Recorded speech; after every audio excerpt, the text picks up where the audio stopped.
বাংলাদেশের দ্বিতীয় বৃহত্তর সমুদ্রবন্দর মংলার ব্যাপক উন্নয়ন ও আধুনিকায়ন প্রকল্পে চীন সরাসরি সম্পৃক্ত হচ্ছে। গত বছরের আগস্ট মাসে রাজনৈতিক পট পরিবর্তনের পর ভারতীয় company India port global limited প্রকল্প থেকে সরে যান। এরপরই অন্তর্বর্তী সরকার বন্দরটির উন্নয়নে চীনের সঙ্গে যোগাযোগ শুরু করে। 2024 সালের 25 মার্চ চীনের নৌপরিবহন মন্ত্রণালয় এবং চায়না সিভিল ইঞ্জিনিয়ারিং কনস্ট্রাকশন কর্পোরেশনের মধ্যে একটি চুক্তি স্বাক্ষরিত হয়। এ প্রকল্পের আওতায় মংলা বন্দরকে একটি আধুনিক স্বয়ংক্রিয় এবং পরিবেশ বান্ধব গ্রিন পোর্টে রূপান্তরের পরিকল্পনা নেওয়া হয়।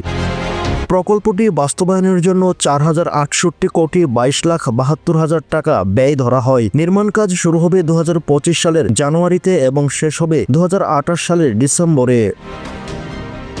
এদিকে উন্নয়ন কর্মকাণ্ডের মধ্যে রয়েছে 368 মিটার দৈর্ঘ্যের নতুন দুটি কন্টেইনার জেটি নির্মাণ, লোডেড ও আনলোডেড কন্টেইনারের জন্য বিশেষ ইয়ার্ড স্থাপন এবং অটোমেটেড কন্টেইনার হ্যান্ডলিং সিস্টেম চালু। ভবিষ্যতে বন্দরটিকে কোল্ড পোর্টে রূপান্তর করার পরিকল্পনা করা হয়। অন্যদিকে 2024 সালের সেপ্টেম্বরে ভারতের বন্দর নৌপরিবহন ও জলপথ মন্ত্রী সর্বানন্দ সোনোয়াল বাংলা বন্দর সম্প্রসারণের ভারতের আগ্রহ প্রকাশ করে আসছিলেন। তবে অন্তর্বর্তী সরকার গঠনের পর এ বিষয়ে আর কোনো অগ্রগতি হয়নি।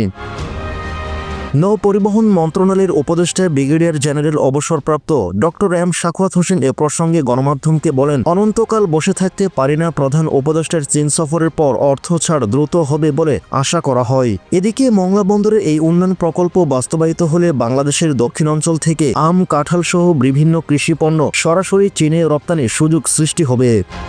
নৌপরিবহন বিশেষজ্ঞরা মনে করেন বন্দরটি আধুনিকায়নের ফলে আমদানি রপ্তানি কার্যক্রম আরও গতিশীল হবে এবং দেশের অর্থনীতিতে ইতিবাচক প্রভাব পড়বে।